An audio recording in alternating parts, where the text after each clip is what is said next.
Alrighty, hello.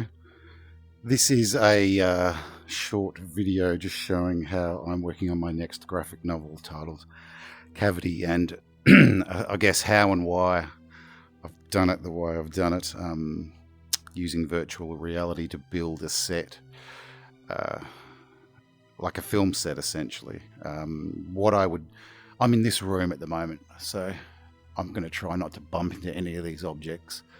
But if you can imagine me standing there right now, that's the space I'm in. So I've got a little bit of walking room, as you can see, but only about 3 meters by 3 meters. Normally my process for graphic novels is I'll photograph people and locations and work on those as templates and incorporate them into the artwork. Something similar like this with a high contrast version.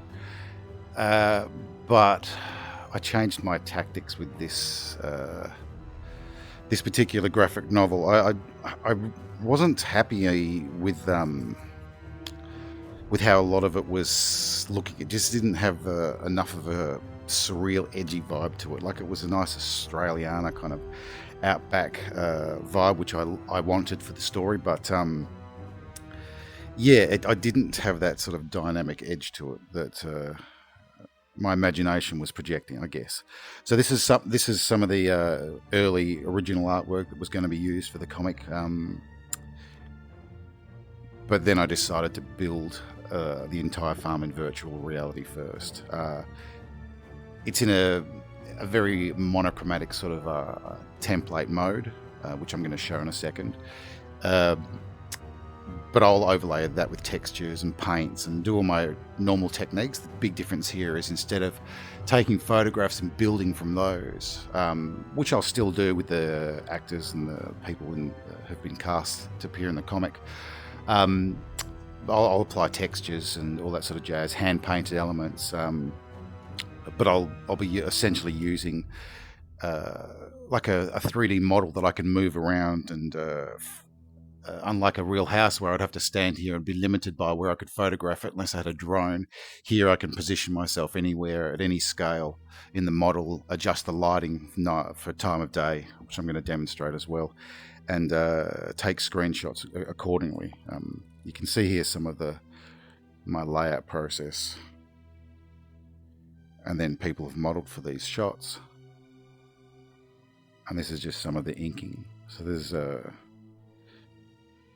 only pencil and ink in these at the moment, but down the track it'll be incorporated with photos as normal, like my normal technique, but at the same time the environments themselves, a lot will be built from VR.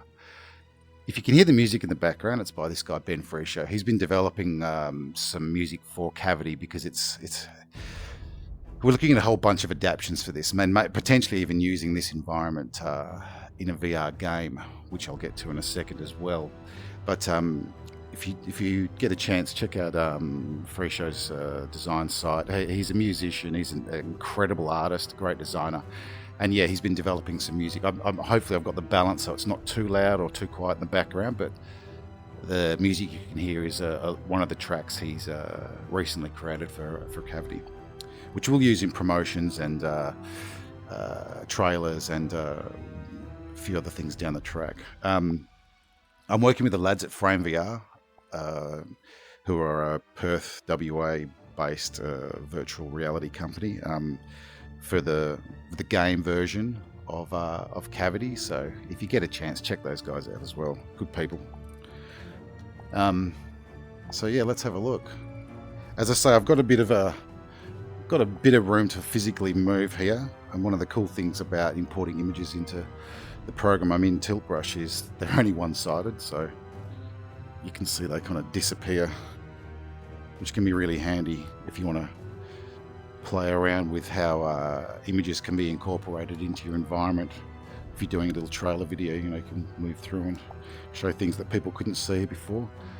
I'm going to try not to move too quickly because I know it can be a bit nauseating for people watching, but I'm just going to drag myself.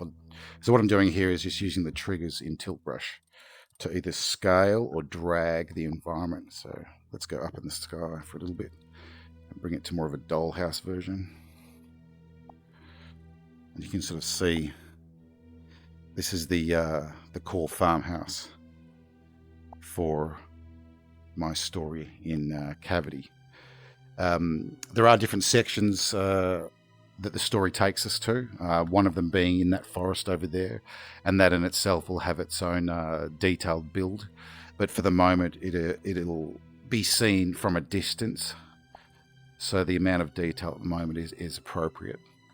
In my story of Cavity, there are monsters who are afraid of music, afraid of bells, lights and sound.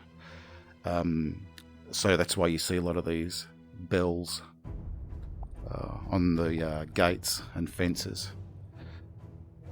As we move around here, I'll just, as I said, I don't want to move this too quickly. It's fine when I'm in VR, it doesn't bother me, but I know watching a flat screen version of it can be a bit tricky. So we've even got a little dunny down here, and of course you can scale this quite nicely. Alright, sitting on the loo. Now the lighting is not locked, so in a minute I'm going to adjust the sun and show how I can take screenshots and make it look like it's different times of the day. So even as a video, as a VLC video, or just a whatever this is recording, whatever the format it's in, I could take screenshots and they would be good enough for me to work from. Or I could take screenshots from within the app. So this is the main core farm. I'm just going to adjust the... So you can imagine if I wanted to get a high angle shot, I would position myself accordingly, work out a nice composition, a nice bit of framing, and take snapshots from there.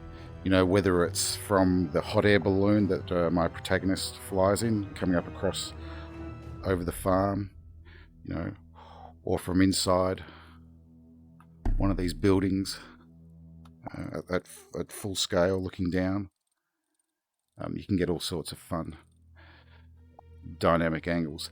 There's a couple of elements in here that have color in them, but essentially any photos I take from inside here of this build will be black and white anyway. You can see the lighting kind of adjusts to my distance to the model, so you have to be conscious of that as well. But let's adjust some sunlight and I'll show you how convenient this can be. So of course I could take a shot here, but at the same time we could then move the sun to a different part of the day and really play with the well, it's pretty dark, play with the dynamic shadows that I get depending on of course what time I want it to look like. And this this particular house is actually really close in design to the house I originally worked from, photographed, right down to all these broken bits of timber and stuff. It's actually really, really close to the original farmhouse that I found, including the interior layout, which I've started to build some elements of, like a bedroom here.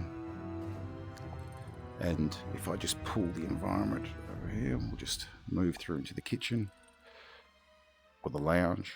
This is essentially where one of the main events will occur. There's some concept art up there to look at, so there'll be a pit here. But again, a lot of this is going to be a combination of using like a backdrop set made in virtual reality, which this is, and then photo elements, real people placed into these environments convincingly, so it looks like they're actually there. And one of my favorite aspects of this is towards the end of the book, there's going to be a scene where a lot happens that you're going to want to see from above. And of course, I can go up nice and high and get all the right angles, especially if I'm trying to represent the farm from the view of the hot air balloon that I've also built in virtual reality, which I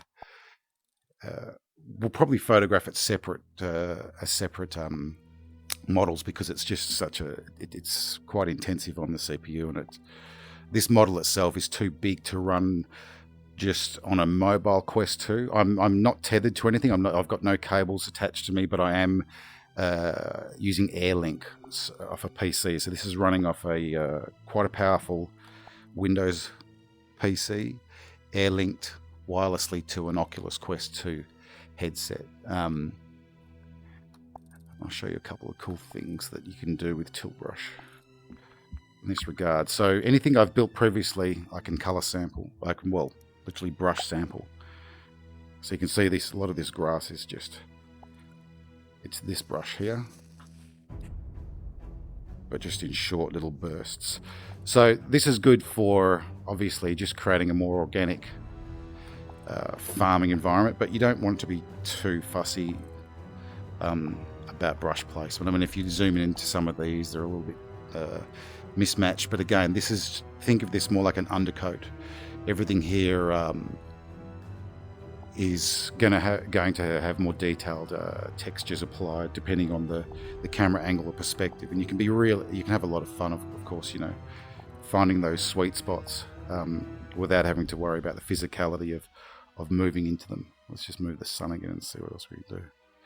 So of course, nighttime I can really drag out the shadows of the farm, and being of course careful about the software and these light breaks from the build that I've done. There'll be a roof here that I'll construct. Let's go out the back, have a look out here. So yeah, this build is very accurate in representation of the house I found, except with additions and some higher elevation, slightly higher elevation, to make it a little bit more eerie. This building here was also originally a place I found. It's in the same property, which we did get permission to photograph. So this has been built in accordance with that reference, but I've been trying to obviously lay things out in a way that allows for me to take nice dynamic photographs or reference shots, you know, depending on what I want to show. You know, the benefit of being able to get literally at ground level, or look through a window. Not much to see through there. Let's go over here. So this is essentially a sugarcane field, and some machinery that's partially broken and run down. These bells systems, almost like scarecrow devices. As I say, this story's got monsters in it. Oh, hello. I think he was an original bit of concept art. I don't think I've used him. I have creatures that are 8-limbed. Might bring that down to 6. Being tilt brush though, the beauty is you can make things as large as you want. So, but no, he's not really in the story like that. So let's just throw him away. So yeah, that's the cavity farm, which, as I say, may be used for the game version. Most likely it'll become the starting template for at least one of the locations. And it's going to look drastically different again once all the paints, other photo elements and textures are added. But that's basically it. All the brushes that I built this with are in Tilt Brush, but a lot of these geometric shapes, I actually used a program called Google Blocks first. Google Blocks is great for geometric objects. Tilt Brush is a little bit more organic, so you see if I put my cursor on this, it selects big chunks. This is because these were builds that were done in Google Blocks, then brought in, and then I add stuff to them, like stuff like this rope. It's organic. It's what Tilt Brush is great for. But some of these more rigid geometric objects, far better built in Google Blocks, which is incidentally is a free program for Windows PCs. And those models can be imported directly into Tilt Brush, where you can then, add those little bits of details, like in this case, spiky bits to scare off flying monsters. These bells, I think, are all imported individual objects. Maybe not. Oh yeah, it is. So I can duplicate those as much as I want. Same should apply for that guy. So I can just grab it, duplicate it, and hang that from somewhere appropriate. Making sure that and scale it, of course, in the same way that I was able to scale the environment. Like any of these objects can be scaled.